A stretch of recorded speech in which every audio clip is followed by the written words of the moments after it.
I'm gonna just jump right into it. Who are you? Who is SammyB? I think that's why I dabble in so many areas. It's because, you don't know how much people are going to expect from you.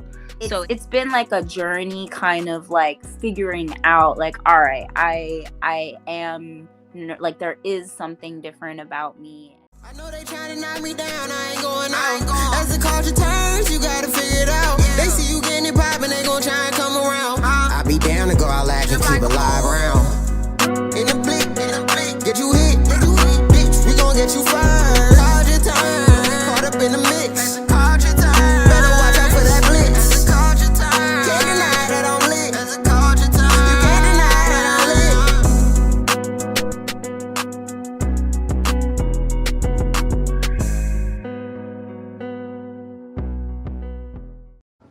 All right, what's up, everyone? My name is Jameer. Welcome to Culture Conversations presented to you by As the Culture Turns.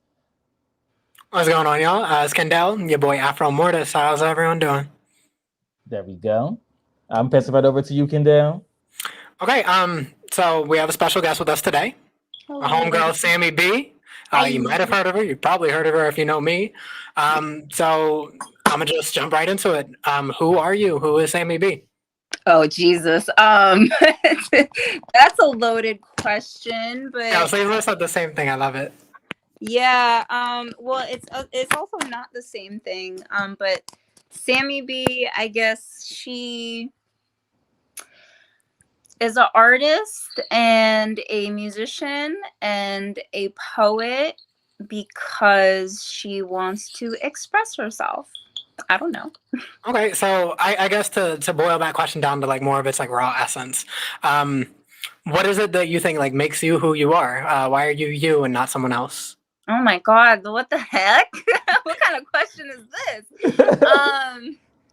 Let me think. Well, I feel like I have a lot of experiences that are unique to me. I have lived in a bunch of cities and states, so East Coast, West Coast, I kind of have an understanding of both. Then I grew up like playing violin, doing dance classes, playing saxophone. So I know a lot about like music and things like that. I did theater. And I just like anything I wanted to do growing up, I did basically. And it led me to like a lot of different places. So like at one point I was a manager of a graffiti store, and I worked with like graffiti artists from like New York, and they're like really like big for the scene that they are in, if that makes sense. Mm-hmm. And I was a preschool teacher at one point, so it's just like very different, you know what I mean? So I think that I can bring all of my experiences to like wherever I am in that current moment, and it gives me a bigger perspective on things. So I don't think I actually knew that you had lived on the West Coast before. Where did you live before? I live in California and Seattle, Washington. Okay. Pretty much every time I have to introduce you, whether it's like hosting an event, I always like think to myself, it's easier to name the things that she like doesn't do. Because like there's so much stuff that you like dabble with and get into, and none of it really seems like dabbling, right? It all seems like you have a lot of passion for it. Of like all your talents and the disciplines that you've kind of like mastered over your years, what is like your favorite thing to do? Like what is your favorite form of expression?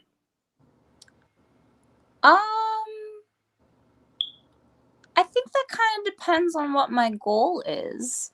So like in some aspects, like maybe painting would be the appropriate answer, but then in other aspects, like poetry is the appropriate answer. Whereas in different aspects, music is the appropriate answer. So I guess I would say like it just depends. So like if it's something that I really want to say to somebody, and like I cannot I don't have the words for it, I don't have like the capability to express it to them, or like I just don't feel safe expressing it to them, or then I'll tend to like put it in a poem.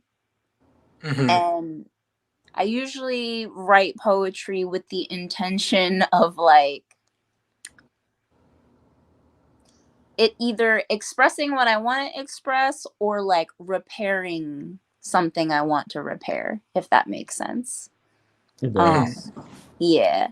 Whereas, maybe singing, I really enjoy singing if like I want to express joy or even sadness, but I tend to do the happier songs, if that makes sense. So yeah, I don't know. It just kind of depends. I think that's why I dabble in so many areas.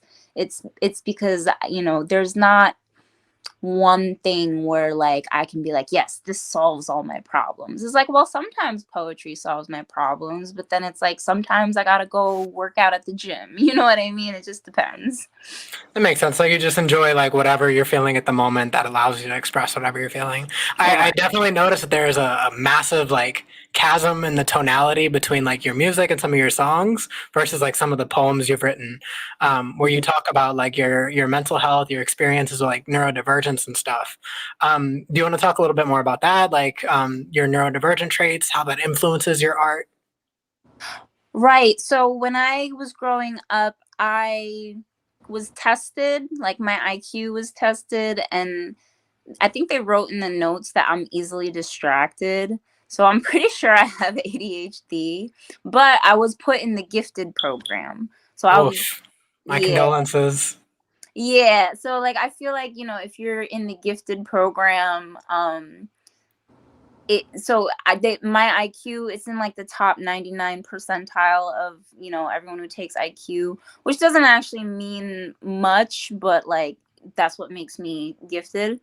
And I feel like because I was labeled as gifted instead of ADHD, my talents were encouraged instead of like seen as a hindrance.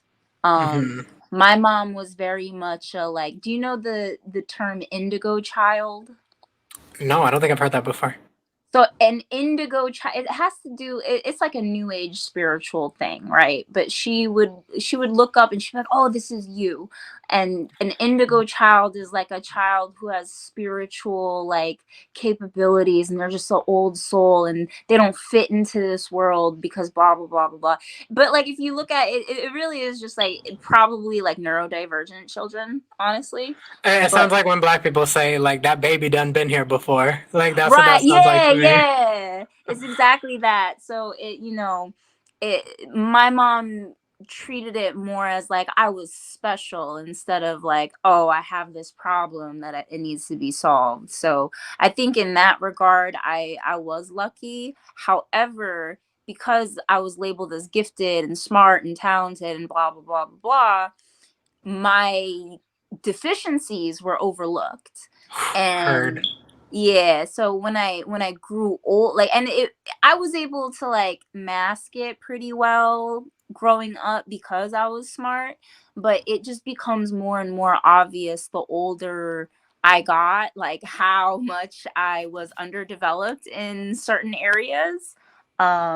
So it's been like a journey, kind of like figuring out like, all right, I am like there is something different about me, and it's not because I'm smarter than everyone else, because like I really don't think I'm smarter than anyone else, even though that's what they told me my whole life.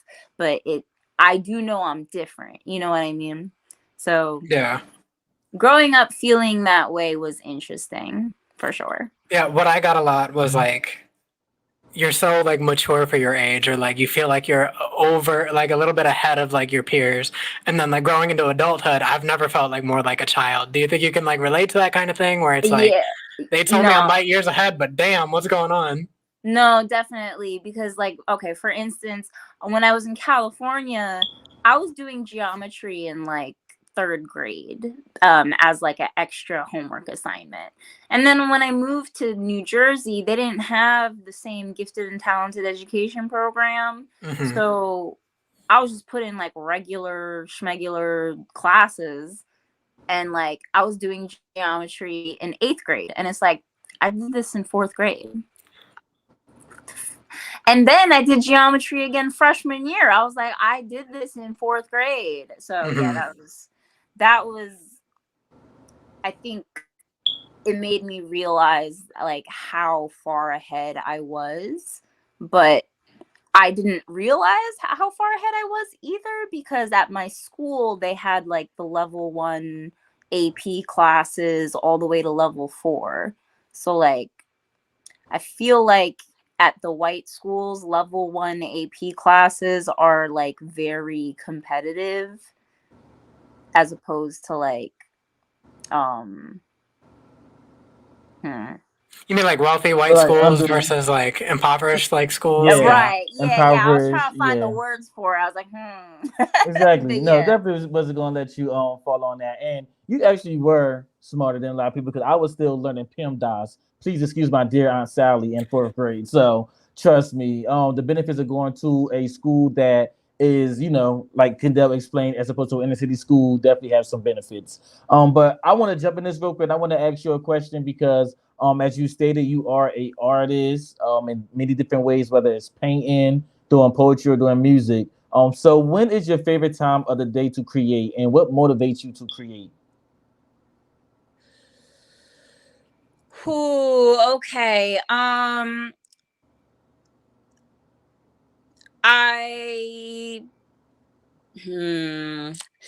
feel like now I tend to create during the day, and that's simply because I have a studio membership at Rec Philly, which allows me to use their studio spaces, but that's only during the day. I used to create at night simply because that was when I was alone. I would say what drives me to create is simply my emotions, and my emotions are very strong because in addition to like being neurodivergent, I also have developed borderline personality disorder, and that has made me very like hyper emotional depending on the trigger. Uh, and there's just some things I cannot deal with, and I have to like create something to express whatever it is that is inside of me that I cannot otherwise express, but it's like it's blocking me from being able to move forward. So it really is like a need. It's not like I don't create for fun. I know there are people who like, oh, I made this thing and look, it's so cute and pretty. Look at that. And I just think that's so wonderful and so great, because I cannot I don't know. I don't know what that's like. Like, don't give me a prompt. Don't like I don't what I can't do that. I have to write based of my emotions. If a prompt fits my emotions, then that's great. That's perfect. But if it doesn't, I'm not sure. So you There mean we as far go. as like the creating goes, you do it more less out of like, oh well, I just feel like it and I want to, and it's more like a necessity for you to just live normally. Yeah, because and it's like I have to. So for instance, that one poem I performed at Voices Empower, the Nickelodeon poem where I run through all of the TV shows, I wrote Mhm. that in like 2 hours. And also I wrote it like while I was seeing my doctors, and I'm like, I'm sorry, I'm writing a poem. Like, you know what I mean? Like I had to write it. I had to write Hmm. it. Had to get it Heard. out in that moment, definitely. I have another question because I want to delve deeper into each of your creative fields. I'll start with the painting. And you kind of just answered it, but one of my questions was, what type of paintings do you do? So for some people, they do portraits. They, just do stick figures. Like, what type of painting would you describe your paintings to be? Oh, well, I can just show you. So, like, that's a portrait I did of my mom. That's a painting I did. It's supposed to represent like sex workers. That's a painting I did. It's supposed to like represent healing and stuff like that. I have a bunch on the wall there, so I don't know. I just have a bunch of paintings. Mhm. There we go. And when it comes to the music, I had a question about that because um, you someone that play instruments, you sing. What or who inspired you to pursue music, and what type of music do you do for those who may not know? um, when I was young, my mom put me in piano classes, and my piano teacher heard me sing, and she decided to teach me singing instead. And then I said, "Mommy, she's not teaching me piano. She's teaching me how to sing. I think I want to stop." And then and then my mom put me in violin classes. So, Now you do my all three mom, plus more. You play drums. so my mom, I guess, is the one. My mom always wanted me to be some sort of performer because she imagined me like playing piano or violin in like a concert and like charming all the men. There we go. So I have a second part to that because with music, I always like to ask people, what are your end goals? Are you looking to get into the music business, or is it more so for the art? So actually everything I do with art is just for the art because I'm on disability. And I don't know if you know the rules about disability, but my income is limited. I can only make about $1,000 a month. So living as an artist, it allows me to like pick up those little gigs that are like 100, 200, $300 and just kind of like create the rest of the time. That is a privilege that I have, oddly enough, from my disability. But it's one that is unique to me. I think that if I wasn't on disability, I actually wouldn't even be an artist. I would probably be a teacher because that's what I was doing before. And I really liked it. Mhm. So me doing art and music and all that stuff, for me, learning how to do art and music, it was more of something like, I'm going to learn how to do it so that when I have kids, I can teach them. And I won't have to pay someone $60 an hour to teach my kids. I can teach them. I'll save money. Now that I've gotten older and I have all these health issues, and it's not, I could probably still have kids. It's just not looking likely for me. And it would also be very difficult. So that leaves me with all of these skills that like I have, but I can't use them because I can't work with kids because of my immune disorder, and I can't have kids because of the medications I'm on because of my immune disorder. So it's like, all right, what can I do with it then? So, all right, I'm just going to use it to like express myself and like to, you know, be in a better place mentally because I wasn't always I'm still not always in a good mental place. So the fact that people like my music and they like my poetry and they like my art, it is something that I'm thankful for, because it shows me that like, okay, I'm not just doing it for no reason. Because if you just do it for yourself all the time, then it's like, all right, well, that's a little egotistical. You know what I'm saying? I don't agree with that. Definitely. Yeah, it could go like It definitely depends. both ways. Yeah, and it depends for like some people's motivating forces and again who or what they doing it for. But I did want to touch on the poetry as well because that's like the third piece of it, and it did just briefly come up on the screen. So I actually took the time to go listen to some of your poetry, and I wanted you to break down some of your lyrics. So I'll put it up on the screen. I'll recite it in the best way I can. You just tell me where your mindset was and what does this mean to you. So this first one, it actually says, "Can people who have killed people still go to heaven? I don't actually know the rules. Have you ever been through something so bad that you didn't even have the courage to admit it out loud? So could you just break that down for us on which poem is this and where was your mindset and what does it mean to you?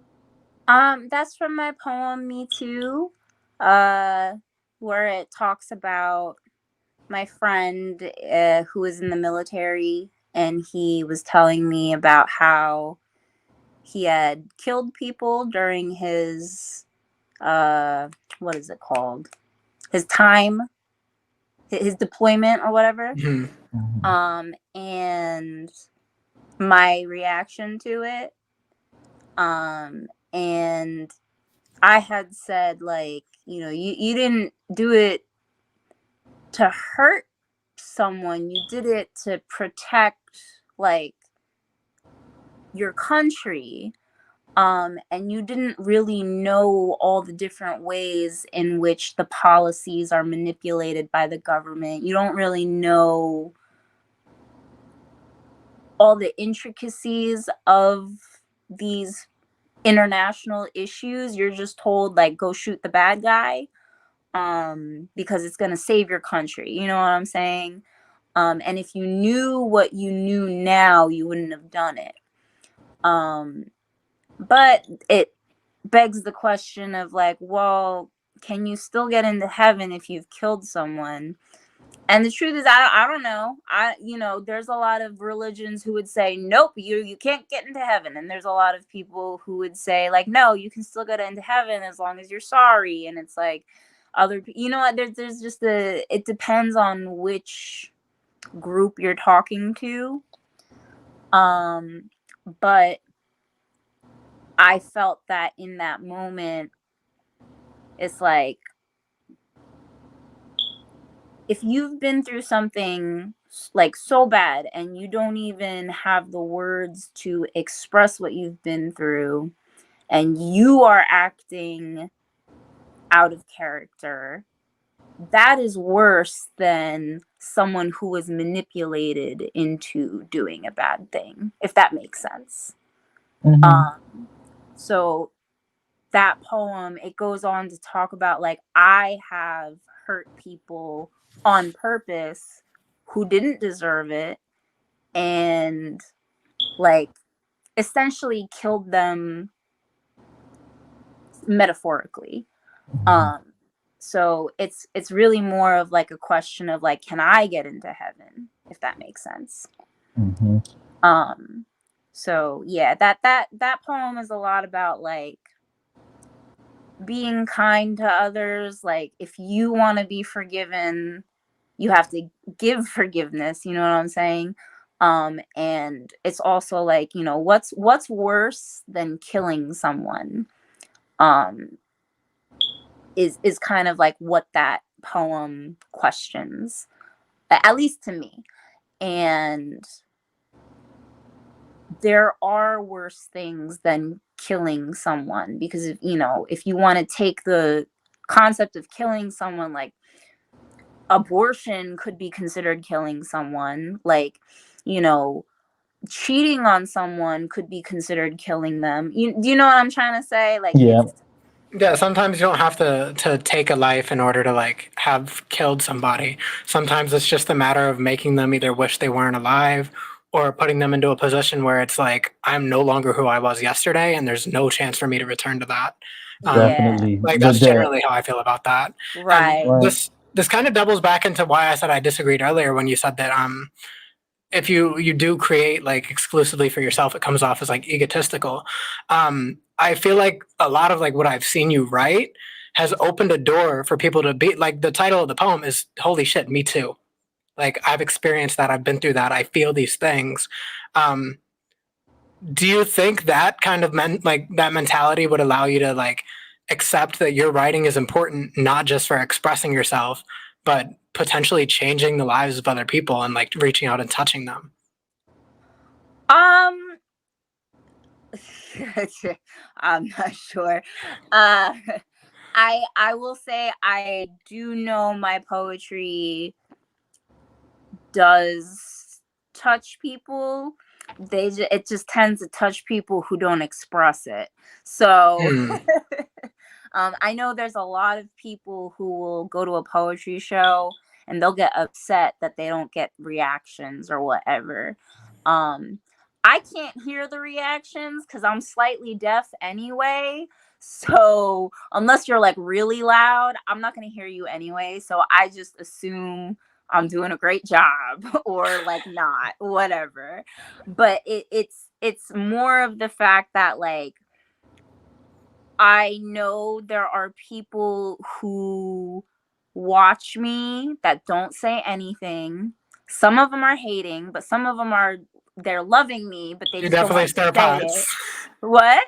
I said you definitely stir pots with a lot of your work, for sure. Well, I'll just here do my thing. I don't know.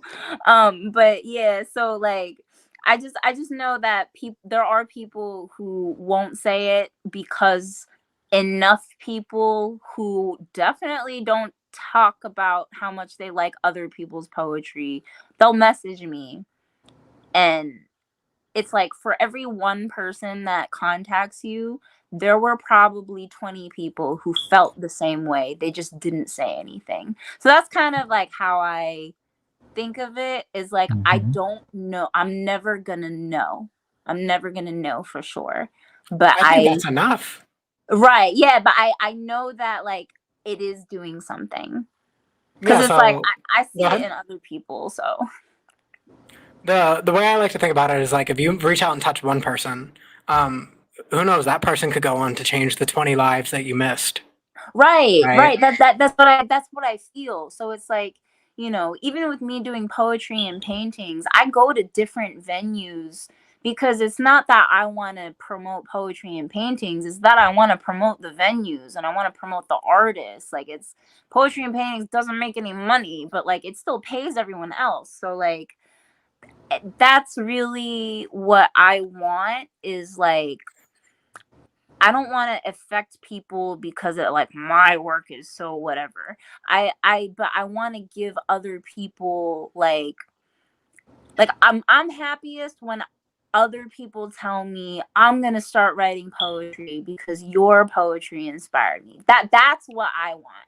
You know what I'm saying? Mm-hmm. Definitely, you definitely want to inspire with your work and be able to lead the next generation into doing what they, feel and express how they feel. I do have Well, another. Oh, you going no? oh, I was gonna say, well, it's just because me being disabled and having kidney issues, like, kidney is a major organ. It's one of the organs that you actually need to survive. So it's like, dang, I can actually die tomorrow. So it's like I can't expect that I can go to a million poetry shows and touch all these lives, because it's like I'm probably gonna be sick. Like, I'm gonna be so sick. So I can only do what I can. So it's like if I affect someone else and that person goes on and does all these other things, like, do you know what I'm saying? Like, I'm your it's mom. I want you to do the work. I don't want to do the work. I want you to do the work, but I'll give you the ideas. You know what I'm saying?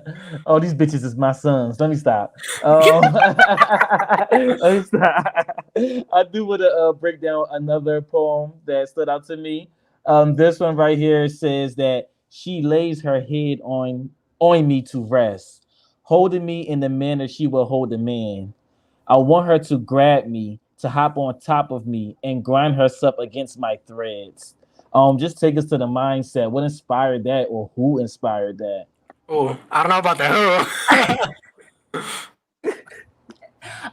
So that one is a poem about, it's about a couple people. So it's about a person who is the pillow, right?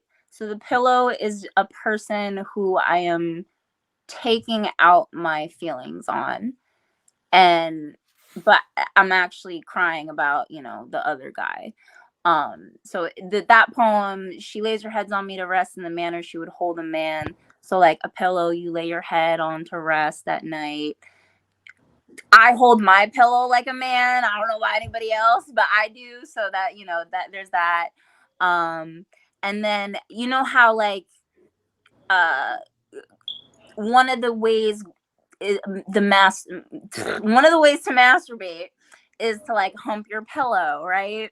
So I go on to describe like, I wish she would hop on top of me and grind herself against my threads, because you know the threads on the pillowcase. And yeah, so it's just like, it's a metaphor. It's a metaphor. Nice metaphor. Very nice metaphor. I'll pass it back over to Kendall, and then I can, unless you know. Yeah, so I actually had two things I wanted to dive into. I want to do this one before I forget, though. You mentioned poetry and paintings, super fucking self-descriptive. I know what it is, but you want to talk about that a little more? What is that? Yeah, so poetry and paintings is my curated showcase / open mic. And we have like a bunch of vendors. We have painters. I usually try to have some sort of interactive, like, we had an artist come in, bring a canvas, and it said "fuck this canvas up," and she had like a bunch of paint markers and stuff. So like, you I know, love for the that. audience, yeah, stuff like that. One poetry and paintings, I had a burlesque dancer, and the burlesque dancer, she did like a political kind of statement, and it was like no, no, no, no, no, and then she gave everyone markers, and she like wiped the nose off of her body, and then she had people write yes, and with the markers. And one of the things that's interesting about that is when she's wiping off the nose, she's wiping it off of like her parts that are like private, you know what I'm saying? But when she gave everyone the markers to write on her body, it was like yes on the arm, yes on, you know what I'm saying? Like it was more appropriate places to like touch. So, you know, it's just like an interactive kind of act. And then we also just have amazing poets all the time. I get that all the time. It's like, wow, this was a really good open mic. The quality of the poets was so good. And you know, it's just because I really only like to not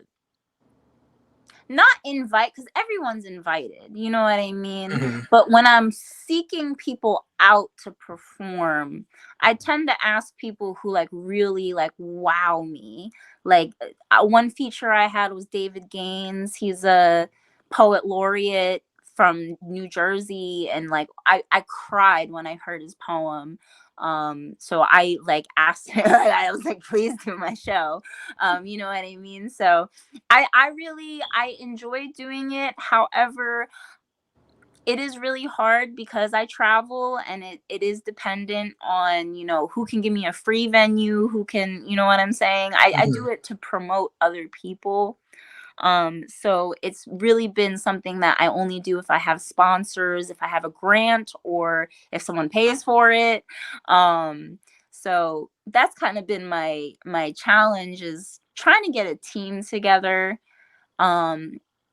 I have not been lucky so far, so I will let you guys know. Hey, open up the applications and shoot me one. I got you. Facts. And then this is, like I said, this is different. I just didn't want to forget that before we move past it. You made a post. I forget if you made the post or if you shared the post the other day, but it said like polyamorous people who have like no energy left to actually be polyamorous, so they Yeah. settle for monogamy. Right. What is, like, generally speaking, because I have my own experiences with this too. Generally speaking, like, what is your experience as a poly person who is neurodivergent, who deals with like your disabilities as well? How does all that seem to engage with your relationships? Oh man, the mental boom. You know, I'm just over it. I'm so over it. Well, it's okay. When I was younger, being poly was obviously more fun just because you're young. So like you don't have as many problems. You don't have as much experience with it, you know what I'm saying? But like being older right now, I really just feel like y'all don't know what what you want. Like a lot of poly people aren't really poly. They're just confused monogamous people who like want to pretend they're poly, but it's just that you're just damaged. Oof. Talk your talk. Talk your shit. And like, you know, I mean, we're all damaged, but there's you can just tell when someone is really about that life and like not about that life. You know what I'm saying? So when did you? I know. For me, it was pretty early. When did you know that you were poly, or at least like ethically non-monogamous? If you do consider your brand of it ethical, some people just be doing whatever. I do consider my brand of non-monogamy ethical, because if the girl, if someone has a girlfriend and he says he's poly, but the girlfriend doesn't know, you're not poly. Yikes. No, you're not. You're not. I'm not touching that. But yeah, I would say as soon as when I was 17, I met someone who was poly. So that was the first time I even like heard the concept. And like it's just kind of like, oh yeah, that makes sense. Mm-hmm. Yeah. Hey, you want to be poly? You know what I mean? Like that was pretty much my reaction to it. And it's not that like, because I know there's a lot of people who would be like, oh, well, that's just because you were damaged. So like you thought to be poly because you just didn't believe in love anymore. But it's like, no, I don't think that's true, because I'm definitely like a kitchen table poly person, Mm-hmm. where it's like, I want all of my partners to get along. I want to be able to have dinner with all of you and then like maybe have an orgy. You know what I'm saying? But like, okay. like in my world, I'm having sex 24/7, but like, you know, in my head, but like, you know, That explains the pillow.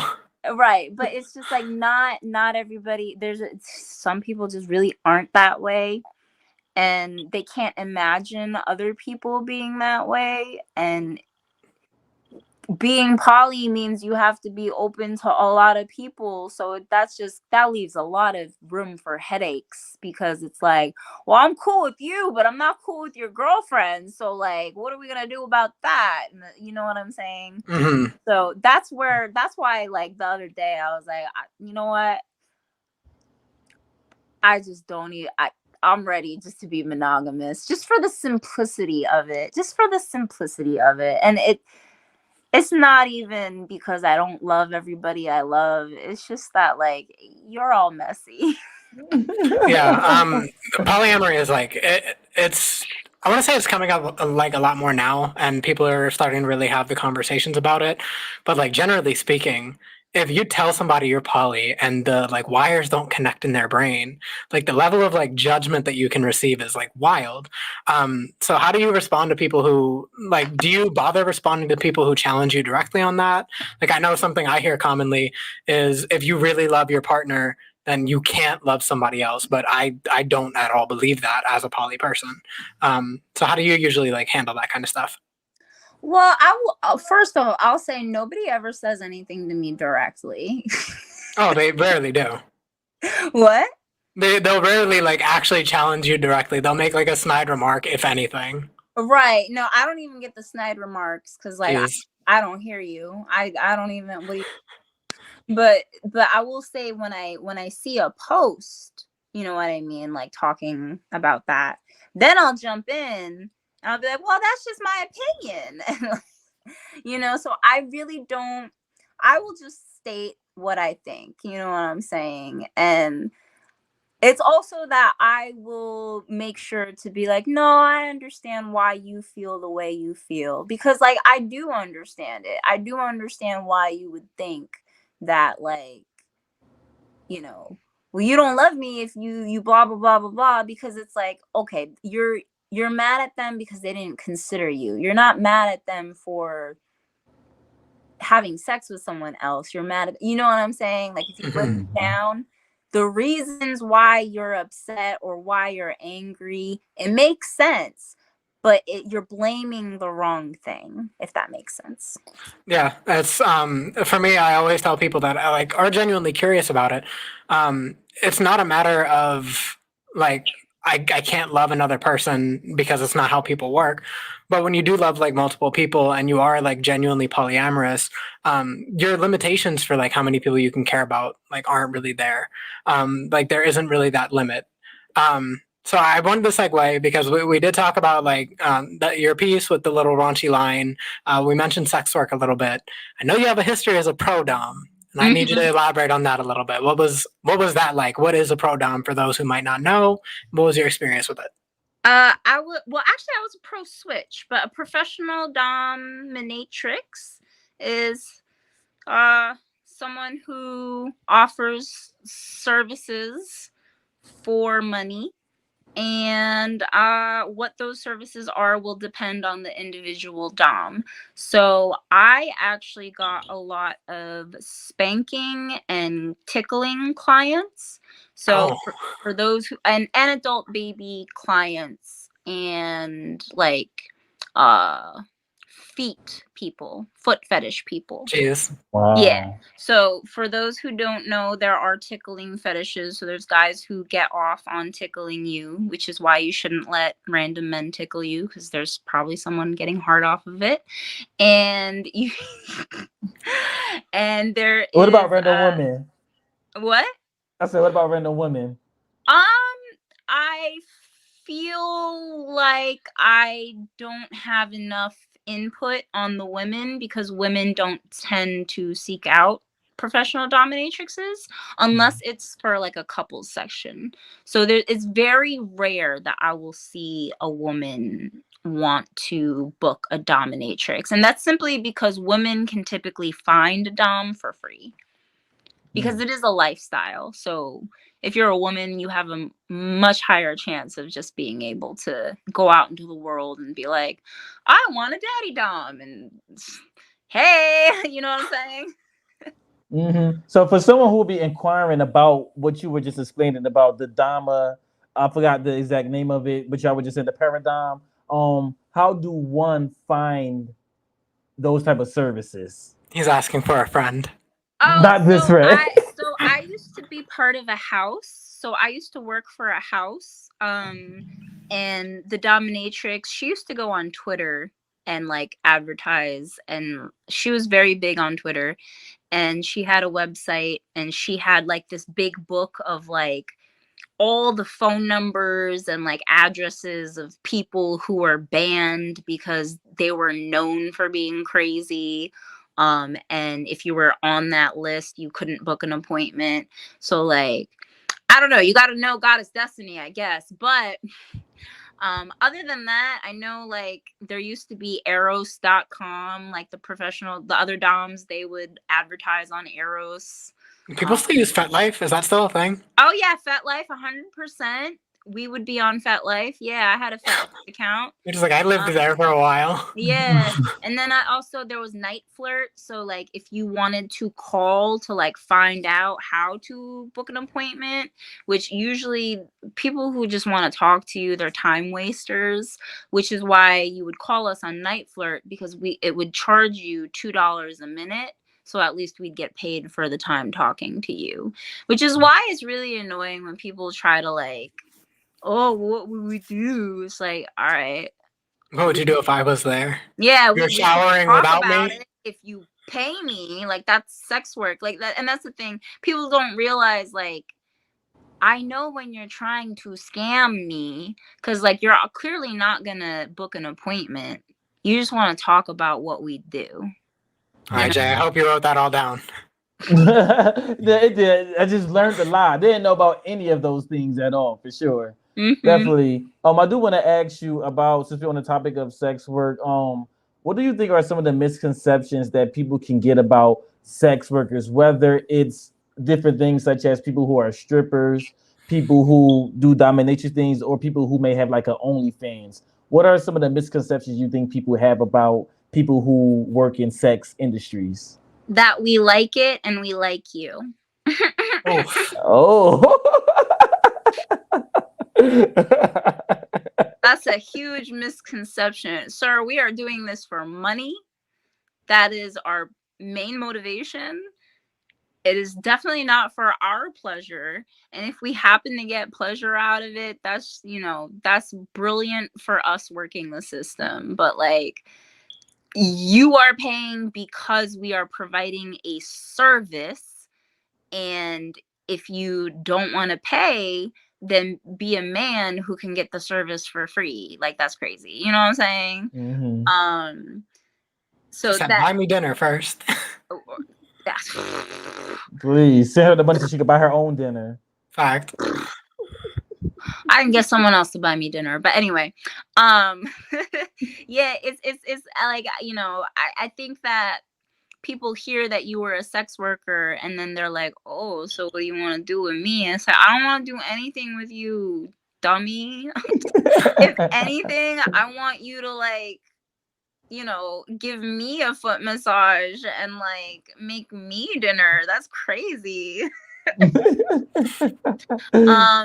The other misconception, I think, is that it's easy money. It's not. And like, don't listen to these city girls telling you it's so easy, because it's like, first of all, anyone who's bragging about how much easy the money they're getting, it's because they don't normally get money that easily. Do you know what I'm saying? Mhm. So if you see a sex worker bragging, it's well earned. You know what I'm saying? Like, she didn't just wake up pretty and get $1,000 deposited in her account. Like, nah, that was work. That was real work. And it's also like, you don't know how much people are going to expect from you. So it really is about managing expectations. And it's like, you're buying our time, or at least as a pro dominatrix, you're buying our time. You're not buying, like, it's not like a service where it's like, all right, you spank me $50 and then you know, peg me, that's $150. Like, no, you pay $300 an hour, period. And if all I want you to do is clean my toilet, that's what you do for that hour. Oh wow, go Right, ahead. yeah. If I care about you coming back, hopefully I'll do something else. But if I know you're gonna come back, I'm probably just gonna make you clean my toilet. That's, you know, you'll be back. It's fine. I don't know if I'm like Mandela affecting myself, but I've seen like a rise in men who like book sex workers to do stuff like cuddle Oh yeah. or like just hang out. I don't know why. That's just like, that sounds like such a wholesome thing to me. Oh, But at the same time, I feel like it's indicative of like a larger problem with our society where it's like dudes are not creating quality within themselves to actually earn these relationships. no, Do you they're think that's an not. issue? They're not. And so I will say, most of the time, my clients, they would just want to like talk. Like, you know, I did a kidnapping scene one time. He had a great time. He tipped me $200, but like for most of the session, he just talked to me. To be fair, it's probably cheaper than therapy. Oh no, well, it depends on if you don't have insurance. True. Yeah. It's probably cost the same, actually, because it's $300 an hour. So. Yeah. In that case, I'm just shit. I'm gonna write that down. Right, therapy or pro dominatrix, but it literally, Right. so many of the clients, is literally like, it is like therapy. Like, there are a lot of people, and I don't think it's a trend. I think it's a trend that people are more willing to talk about it, so that, like, you know, they're doing that.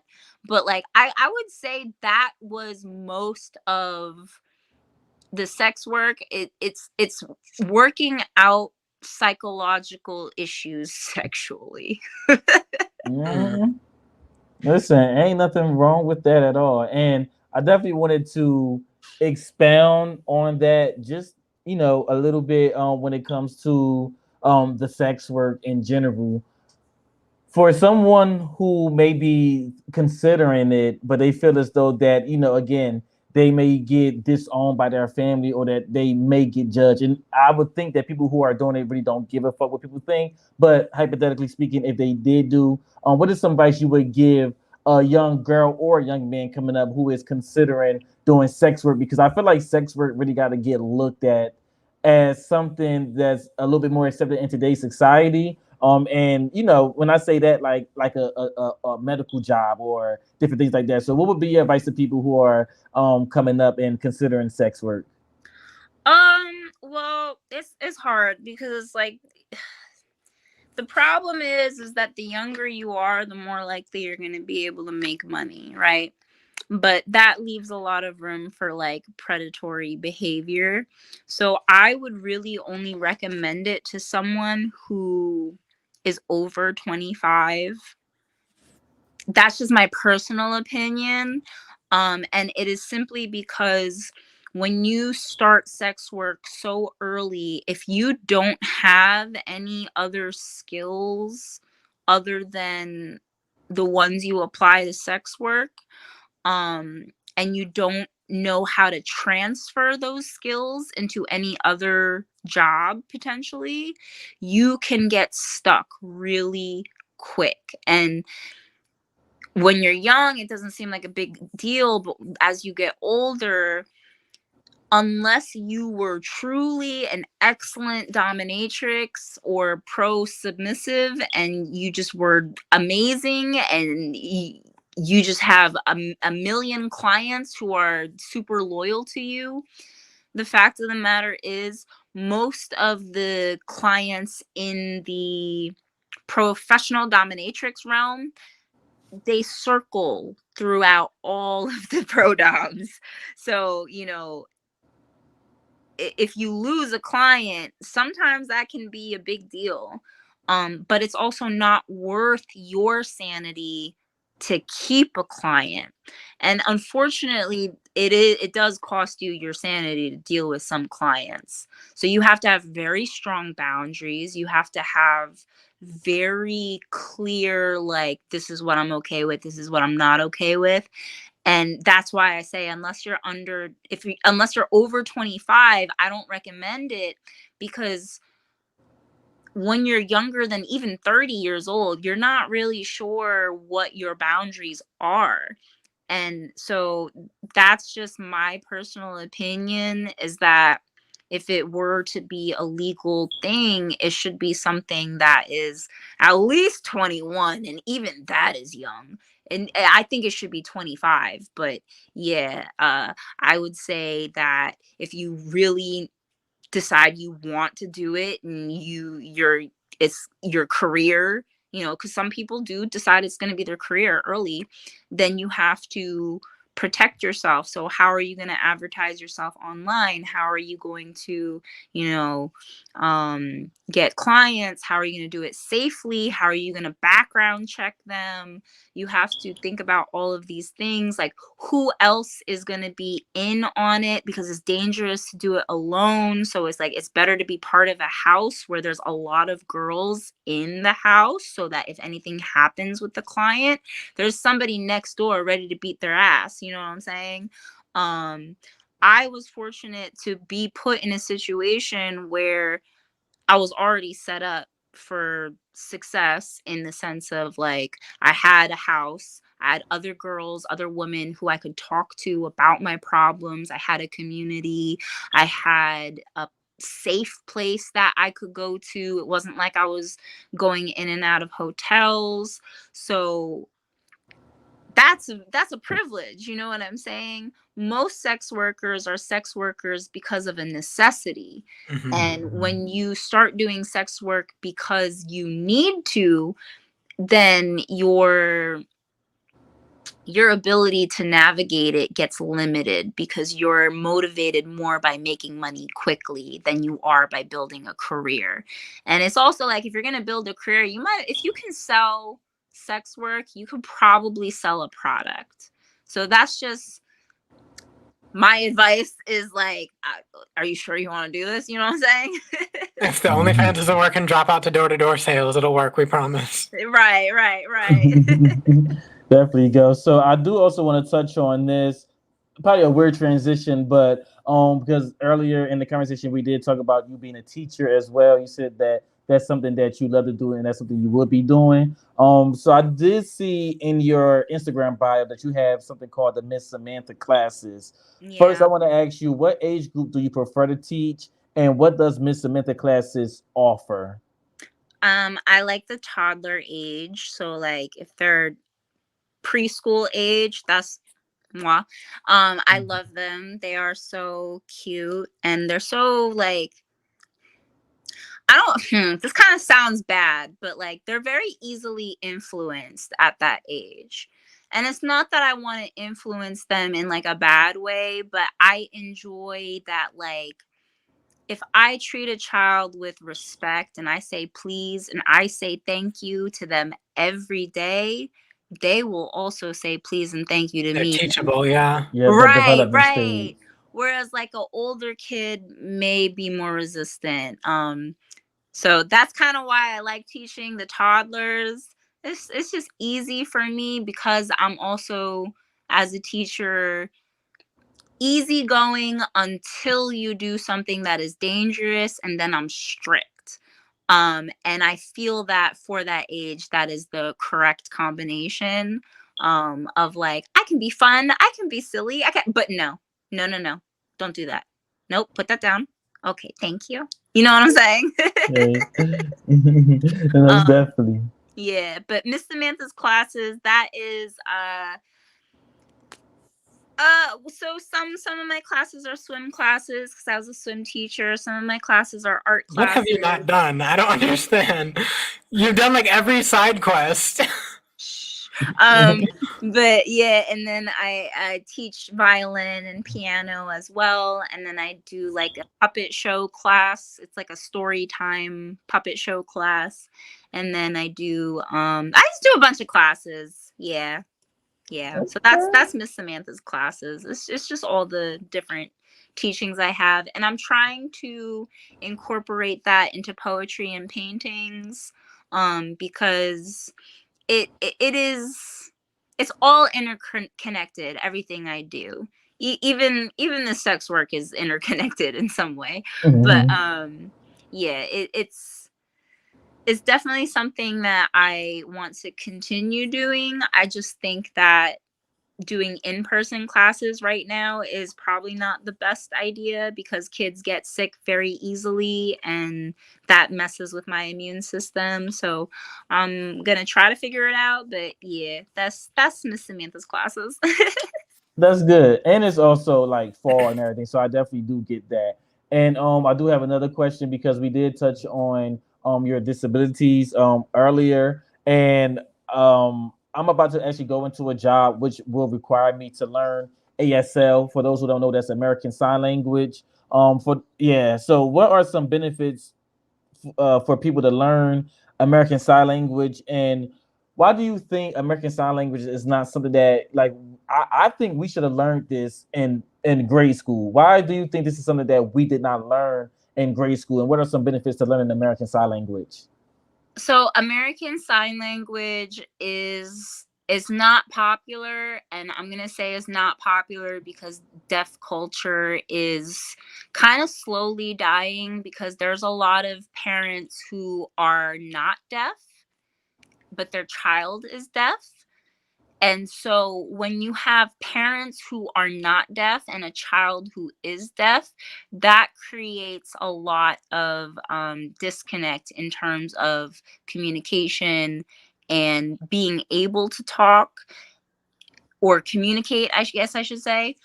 And it's like, how can you teach your child something you don't even know? So with that, and then also there's a lot of kids texting nowadays anyway, so it becomes more about that. So deaf culture is slowly being lost in that sense, but studies have shown that if you are part of deaf culture and you do know sign language and you are in a community where everyone else knows sign language, it's actually very healthy for you. And I think people should learn sign language because one, not everybody wants to verbally express themselves. So it's like, wouldn't it be great if I could just sign something to Kendall across the room as My he's heart, Sammy. yeah, heart. you know you know what I'm saying? Like I can just sign it to you and as opposed to like yelling across the room. Second of all, you never know who is deaf. You never know who can't hear, but maybe they know sign language. So when I was a cashier at Wawa, I had like a couple of deaf customers come in, and I was able to help them because I knew how to sign to them. And that always gives them so much delight that I know even the smidgen of sign language.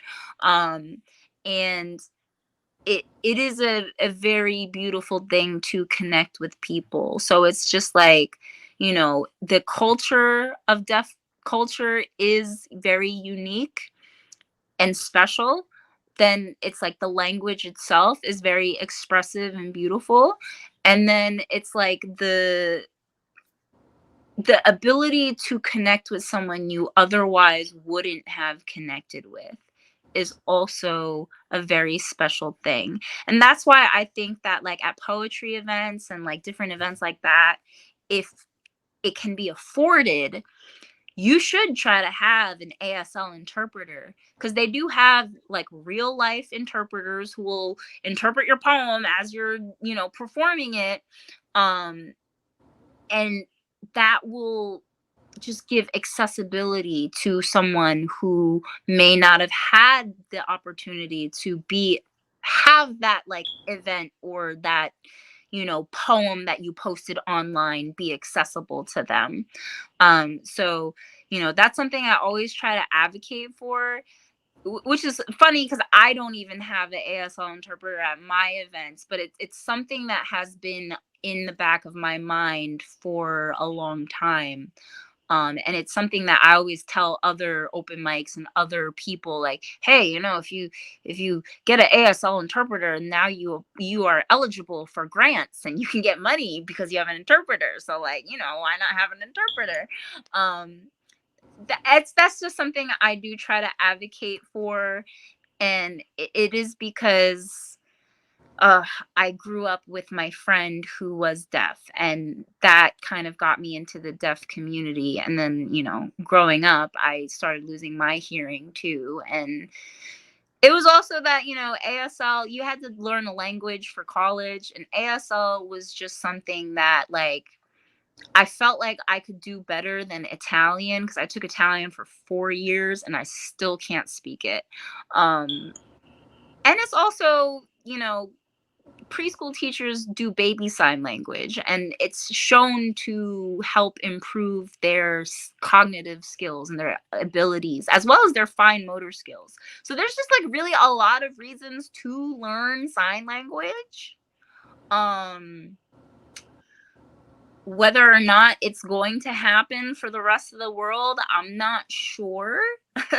But it's definitely something that I advocate for. Yeah, for sure. That's Is good. that next on your roadmap, ASL interpreter? Huh? I said, is that next on your roadmap, professional ASL interpreter?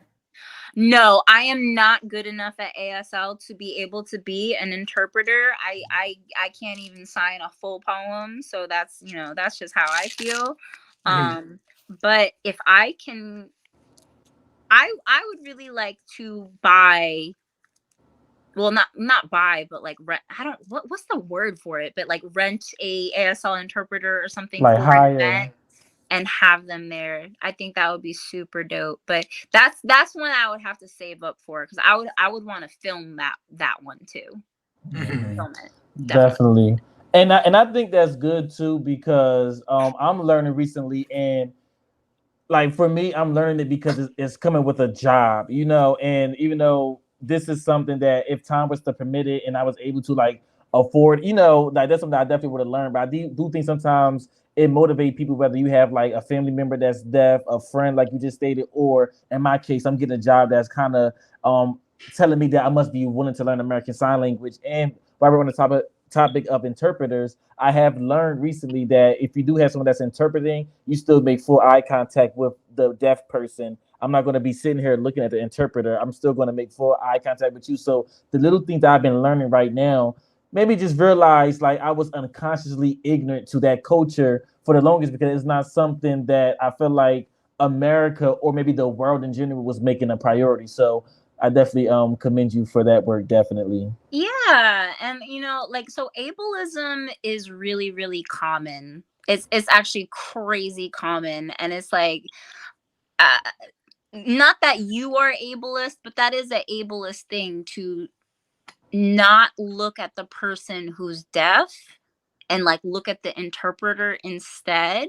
It is a rude thing, and it is ableist, because you're saying, like, I don't know. I think you It's understand. like looking at a Exactly. I device get instead of a exactly. person. Right. And so, Mhm. and ableism is something that I really try to fight against, because I think people view certain disabilities as like something that's like sad, like, oh, you can't hear, that's so sad. But it's like, it's not necessarily, it's sad that you can't hear because you can't, experience this aspect of life. However, by not being able to hear, you can potentially tap into this community that is so beautiful and so rich with its own culture, that it's not something to be sad of. And there's a lot of deaf people who will say, I am proud to be deaf, I wouldn't want to hear, I don't want to hear, I like my deaf world. And there's a lot of people who are against even getting your children cochlear implants and things like that, because they feel like it destroys deaf culture. That is a entire debate by itself, whether or not you can get cochlear implants. But yeah, for sure, it's something that I'm very fond of, preserving cultures that are dying. And that is because I'm Korean, and Korean culture is popular right now, but it's like, it's modern Korean culture. It's not ancient Korean culture that's popular per se. And the indigenous practices are very sacred to, you know, me, at least. I don't know about modern Koreans, but they were sacred to older Koreans, and they're sacred to me. And so anytime I hear of anyone else whose culture is dying or changing, even in a way that you're losing something, I feel that very much. So preserving cultures, whether it's Native American cultures, indigenous cultures, that's important to me. And deaf culture and certain disability cultures, that all is part of that. And that's all part of the diversity of the population that, like, a lot of people just don't think about. Sorry, I just went on like a No, rant. No, that's why you're you're here, fine. right? So while we're on the topic of like marginalized communities and stuff, I've noticed that your pronouns are a little interesting. You use she, her, it, if I remember correctly. Yeah. It. Can you explain this a little further? Because I've heard they them, and that makes sense. I mean, it all makes sense to me. But as far as like people listening, why it? Like, how does that connect to you? So I I'll accept she, her, they, it, but I prefer it. um, and I prefer it just because it feels right. But it's also the fact that, like, I feel like sometimes there's certain people, not everybody, but certain people who look at me and they're like, "Oh, it's her again." Like, Mm. this keeps popping up. Ugh. um and so I feel like for certain people I have become like a it, like I'm a it. um and I quite enjoy that, honestly, because, like, I don't know, it blows my mind how me being myself can be so offensive. um so I just feel like an it. If I don't know if that makes sense. I like, I'm it. Do you know what I'm saying? Yeah, like for the duration that I've known you, it's always I don't. So I don't think abrasive is the right word because I don't think you're an abrasive person. I think you're super easy to get along with. Um, as far as like identifying as it and being like that monster from people's nightmares and stuff, do you actually like identify as non-binary? Do you just identify as like a femme or? I am everything, I think. I think I'm everything. I think She's the source. there are days where I'm feminine. I would say those are like my happy days. This is actually this description directly comes from my one friend who's not my friend anymore, but like I still consider him my friend in my heart. Um he said that when I'm happy and when I'm like doing good, I become more feminine. And when I am unhappy, I become super masculine and grunge. Which is like when I feel more it, I guess. But well, no, I feel it when when I'm femme, but that's like I'm it. Oh, And you're then just I it feel across the like board. I'm it when I'm masculine, like I'm it. You know what I'm saying? It's not I'm him. It's not I'm her. It's I'm it. I love it. Yeah. And then to just double back on like the disability neurodivergent stuff, kind of a two-parter. So I wanted you to explain a little bit more about like your disability itself. You suffer from lupus or exist with it. For people who might not know or be familiar, what is lupus? Loop system. So there's different types of lupus, but the main one, it's systematic. I can't even pronounce it, but it's systematic. So that means it affects every part of your body. It's my immune system is confused, and it will attack my organs when it's trying to control, like, you know, if I get an infection or if I get a cold or something. It just thinks that my organs are not my organs, and it attacks it thinking that it's going to help me, and it makes it worse. And my lupus has developed into lupus nephritis, which affects my kidneys, which makes it an invisible disorder, but also slightly not invisible, because there are visual cues. Like my face will get fat, my ankles will get fat, my, you know, like just different things will happen, or I'll lose weight like crazy, or I'll gain weight like crazy. It just depends. One of the things that's very hard about lupus is because it can affect every part of your body. It's like, you know, one week I might be throwing up the whole week. The next week I'll be fine on my stomach, but then my heart rate will be super high, and like, you know, or the next week it's like my kidneys aren't working and I have a lot of water retention, or it'll be the next week is like my lungs aren't working. So it's just it's everything. And then on top of that, I have borderline personality disorder, and I've been diagnosed with bipolar, schizoaffective disorder, CPTSD. Hey, cousins. Yeah, you know, so Schizo gang. right. Yes, yeah. So it's the combination of me having all of my disabilities that makes me disabled, and it's also the systemic issues of being chronically ill and in chronic pain. It's more that I have to have a doctor's appointment every like month, and sometimes every 2 weeks, and if I'm lucky every 3 months. But like I go to the doctors quite often, I get my blood drawn quite often.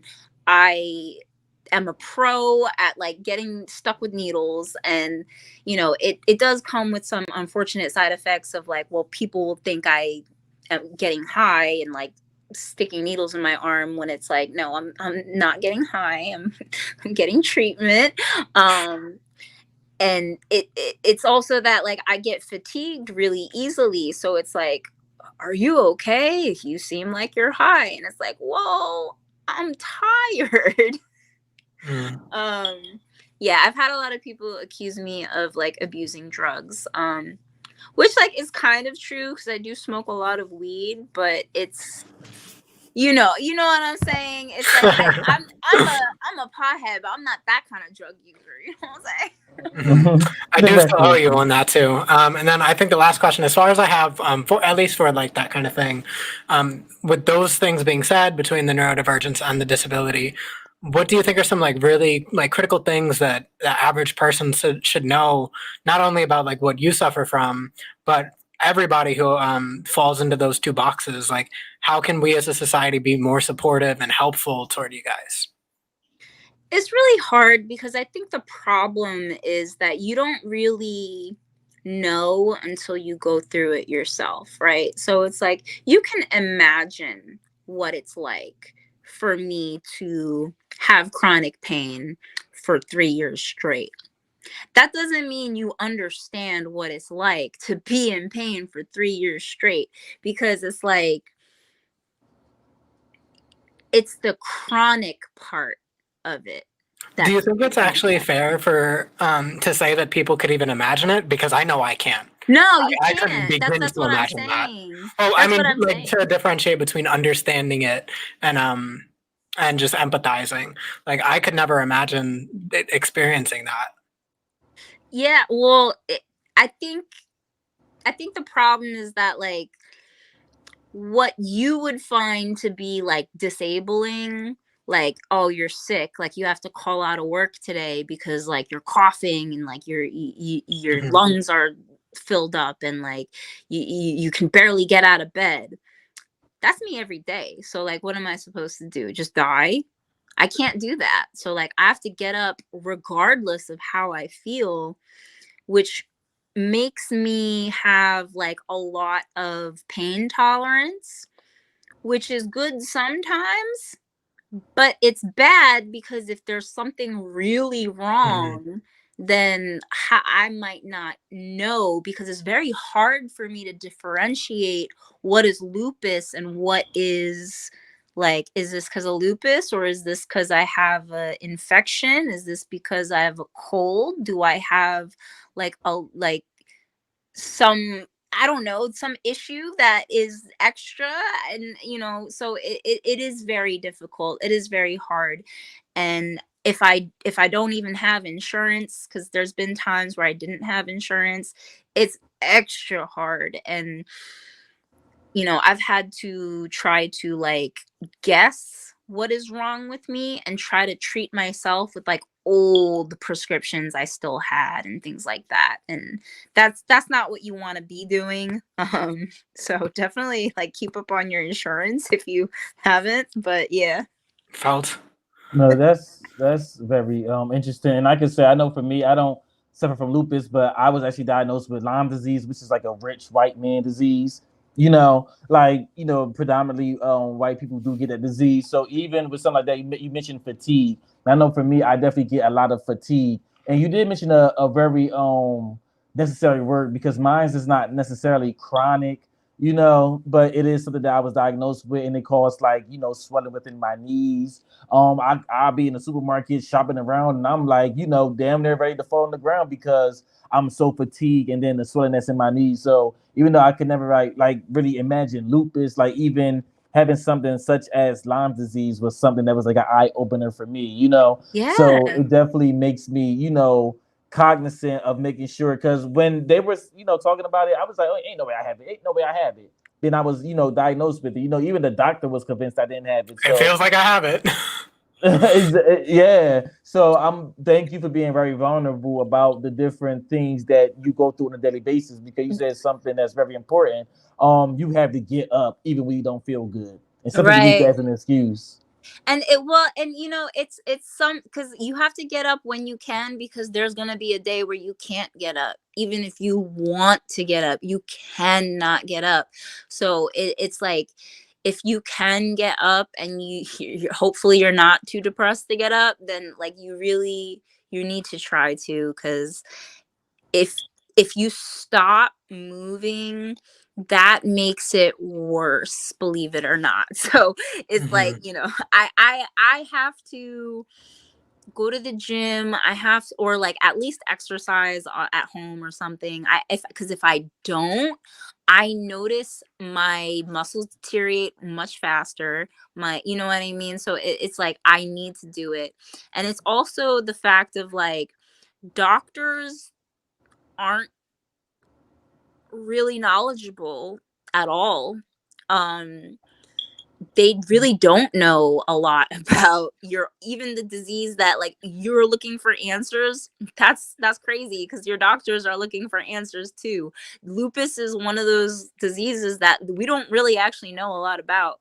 So you're working with people who don't even know about your illness. So it's like you have to become your own advocate and you have to learn about the body and not just like learn about your illness, but you have to learn about like the body. Like you have to know everything about nutrition. You have to know everything about like your muscles. You have to know about how everything works, because if you don't, it's just so much worse. And there are a lot of people with this disease who can't get up, who can't get out of bed, and they're just suffering, and they can't do as much as I do. And I don't want to say it's because they're not doing the work, because I don't want to accuse anyone of not doing the work. But you will find that people who eat healthy, who exercise, who like do what they're supposed to do, they are much better off than the people who just kind of like, well, I don't really want to change. So, you know. So to me, as far as like I understand it, it really sounds like a lot of like what we need in order for like able society to be more accepting and understanding is to just listen to people with Yeah, disabilities, right? I mean, because I see a lot of like, I don't want to call you out, but like when you said like a lot of people use that as an excuse, well, it's not an excuse so much as it is a Did I say that? reason. It is a reason. If you can't get out of bed because you have lupus, I believe you. But I'm just saying that, you know, you should try if you can. But Mhm. I also don't want to say you need to go out every day and do something, because there's going to be a day where you can't do anything, and you have to forgive yourself for not being able to do anything, because if you only have like 5% energy, you need that energy to recover. Like you don't need to be spending it doing anything else. So I just want to say that like I'm lucky where my illness right now is managed enough that I can do a lot of stuff.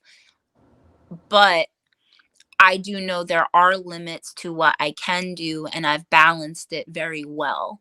I don't think I would be able to do this if I wasn't granted the privileges that I have in terms of having disability money coming in and having, you know, eligibility to get these grants and having, you know what I'm saying? So if I didn't have that, I wouldn't be able to manage my illness as well as I do, and I wouldn't be able to do the things I do. So it's not that it's an excuse, but Mhm. you just have to know when it is,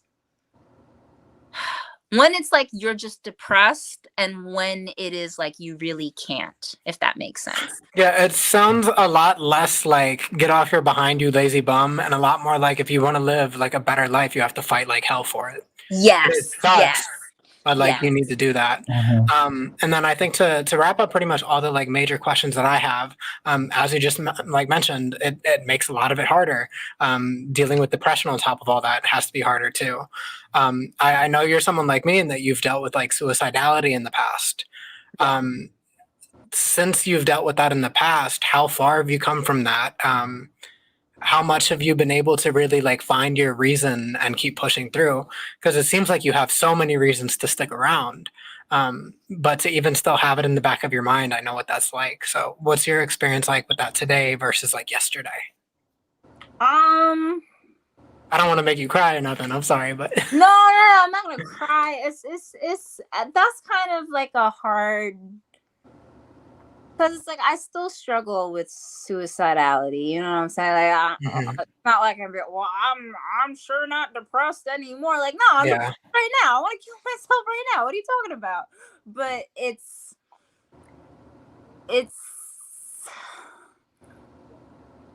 I've kind of put myself in a position where like I feel obligated to live because too many people would miss me.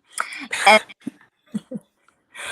and sometimes that bites me because it makes me resent other people actually Mhm. at times, which I don't want to say that I resent people because in my heart of hearts, I don't resent anybody. But like when I'm like in my feelings, I'll be like, I hate this person because I gotta live because of you. That's bullshit. You know what I'm saying?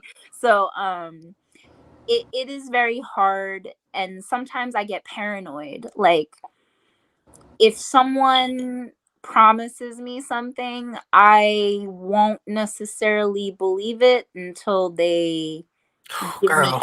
evidence. Mhm.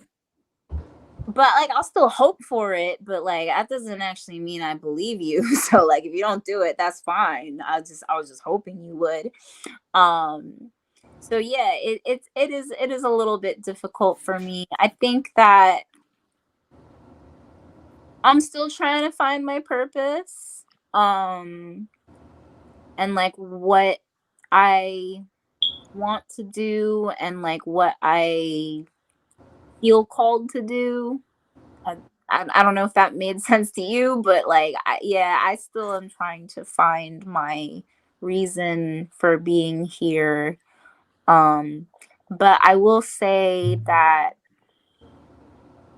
there are certain people who I will gravitate towards, and I don't really know why, but I feel in my heart that if I keep following them, for lack of a better term, especially on Instagram, that like I will find whatever it is I'm trying to find because I sense that energy in certain people and I feel like if I just follow that energy, I will find my purpose, if that makes sense. Mhm. I like to say Definitely. our purpose is to seek our purpose, Yeah. right? And not alone. Like if you wake up and you're just like, I don't know what the hell to do with myself. Well, you don't feel badly about that because you've accepted that the mission is to figure it out. Yeah. So it's like it's not like I have to do this today and I don't want to do that. Oh, it's not like I don't want to like figure it out.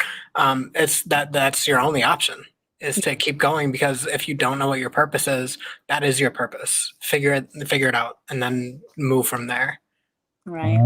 That's definitely the truth, definitely. So I definitely do want to, before we like wrap everything up and everything, I definitely want to display some things because as a culture turns, we do more than just talk about it. We actually be about it. And I would love for those who are watching to be able to get at least a poetry piece from you. And then you do the and just real quick, say it again. I'm not sure if I can hear you. Ooh, I'm sorry. Oh, There sorry. you go. My bad. I thought you was on mute. Yeah. So we'd love to hear a poetry piece from you, and then you said you would also play the violin for us as well. So whichever one you want to start with first, we would love to hear some poetry from you, and then we Okay. can definitely so you can display your talent, of course. Great. Yeah, I'm gonna do Mario Party because that's the one I have memorized. All I right. love it. I love this one. Love, you are so cute. Tell me, what are you up to? You see, me, I'm gonna spit game like Nintendo, and I just need to know, baby, do you wanna join my Mario Party? Or maybe you'd prefer to play Mario Kart, me versus you, because I be out here on these streets, out on the racetrack with my banana peel in hand, ready to throw any sudden thing at you to catch you slipping, and you will zip right past me to zap me with your lightning, which is to say your light shocks me. But hey, we don't need to play games. It was just a suggestion. If you're looking to be a little more chill, we can Netflix and chill. I can grab a bottle and a bucket of ice. We can keep it really cool. Yeah, I can make you feel real nice. You see me? I went to massage school, so I can massage those kinks out your back while we watch TV. Nothing kinky yet, just me flattening the knots out of your body pressed against my body. And when you're feeling nice and relaxed, we can heat it up and add some spice. You need a taste of me in your life. Flavor, Asian, kimchi, and rice. Red pepper flakes peppering the roof of this poet's mouth with its heat. And I know you know what a poet's mouth can do. I know you need to come too, so let me come with you to recite my lines of poetry to your, ooh, I'm so sorry, Daddy. I know that sounds disrespectful. Please don't take it as disrespect. No, it's just that after I'm done trying to understand the intellectual in you, the things that make you tick and inspire the emotional complexities in you, the motivations and fears that put that fire and that drive in you. I just want to disconnect from the dialect and find the sexual in you. I just want to feel you. And not just in my body, but in my soul. Turn all of my empathy for your destiny into our chemistry as we settle helplessly into our ecstasy, holding each other preciously and endlessly like it's our specialty.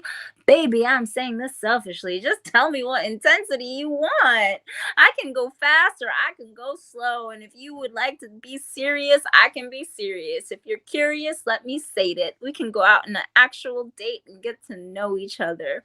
I can tell you my secrets and you can tell me your secrets, whispered one by one under hushed tones and flickering candlelight in a dark room where my shadow can convince your shadow. My body is worth following. I will not waste your time. You just tell me honestly what you want from me, and I got you. I see you. You're out here doing your thing. I really don't want to stop you, so just tell me when you want me, really.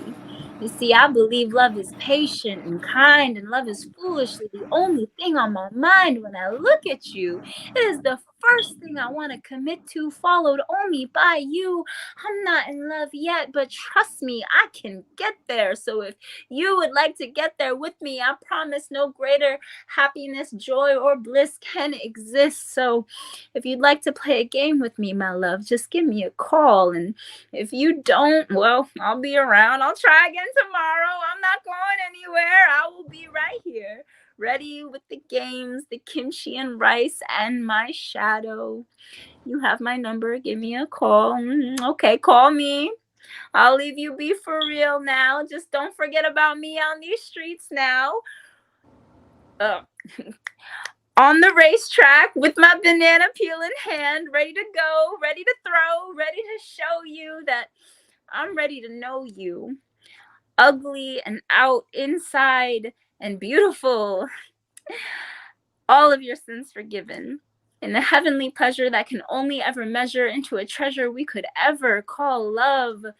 Love is the first thing I'm willing to commit to. I'm only hoping it's followed by you. I love that piece so much. Thank you. There you go. I thoroughly enjoyed that. Thank you so much for definitely doing that. And not to overextend you, but you still give us a little something on the violin before we get out of here. Yeah, I got you. Hold on Thank one you. second. Oh my goodness. Mm-hmm. Oop. All right. So, hold on. I gotta tune this. Hold on. Can you play the Pokemon theme? The Pokemon theme song. I'm kidding. You do not have to do the Pokemon theme.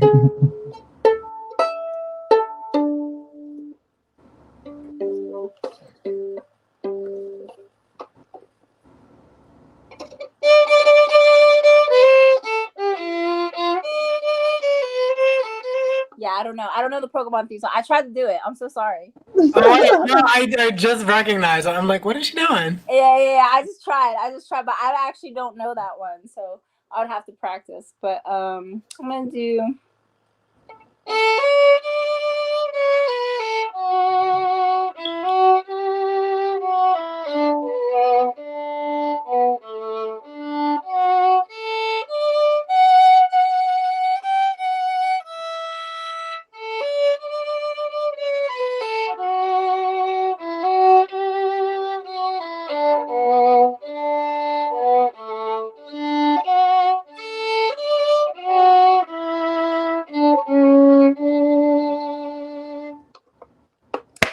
Wow. Just really There you go. There you have Thank it, you boys and very girls. much. Not only one of my favorite poets, one of my favorite people, one of the most talented motherfuckers I know.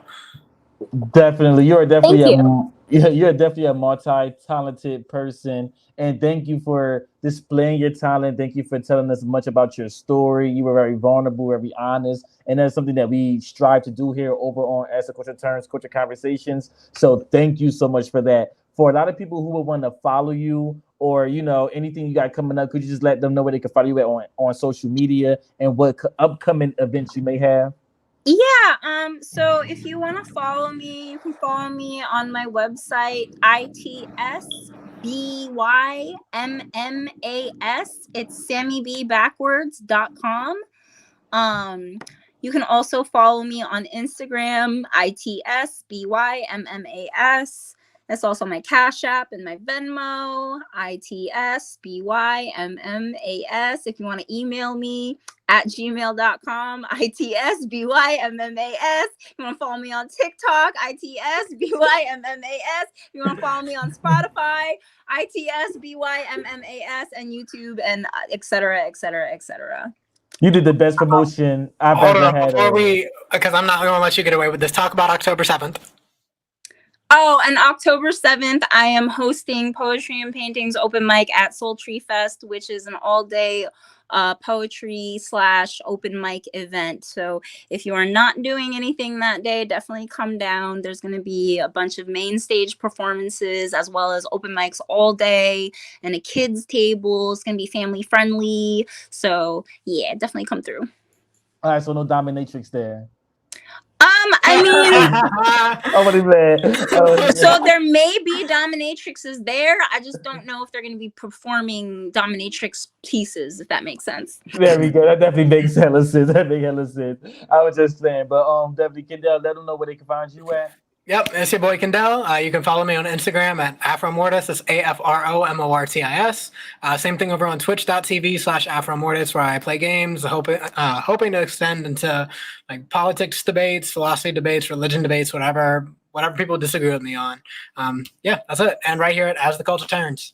Definitely, yes. And then the same here, just like he just said, you can make sure you subscribe to the YouTube channel at As the Culture Turns. You can follow us on Instagram at As the Culture Turns. You can like us on Facebook at As the Culture Turns. And we got to get that TikTok active. We are on TikTok as the Culture Turns. Follow it. We promise to start doing content over there. And if you want to follow me personally, you can follow me at Jameer, the way you see it on the screen, with 3 underscores after that. So thank you all for tuning in. Thank you, SammyB, for joining us for today's Culture Conversation. Thank you. It was definitely a blast. We wish you much luck on your future endeavors, and just keep it up and keep on being you. Oh, You're yeah. definitely living your purpose. You gotta say too much. I'm so sorry. One more thing. Uh-oh. If you'd like to follow Poetry and Paintings, it's Poetry and Paintings NJ on Instagram and poetryandpaintings.org. So she's right, you know. There we go. Yeah, Poetry and Paintings. Follow her. It's a name spelled backwards. Just get into it. Again, I think you were a great guest, and thank you so much for coming on to As the Culture Turns. This is what we mean by having those culture conversations. Thank you so much. You're welcome. Better watch out for that blitz. Can't deny that I'm lit. You can't deny that I'm lit. Can't deny that I'm lit. Gotta ride with your blick. Fuck watching for the ops. It be the cops to get you hit. I just right up off the porch. Mama said stay up out the mix. Niggas up when I was broke. They left me down on my dick. They let me down. Now I won't be around now. I fuck this bitch, take her to Pound Town. When I was broke, they used to laugh at me. My dad died, it was a tragedy. His man died, it was sad to see. We smoking knobs like a bag of weed.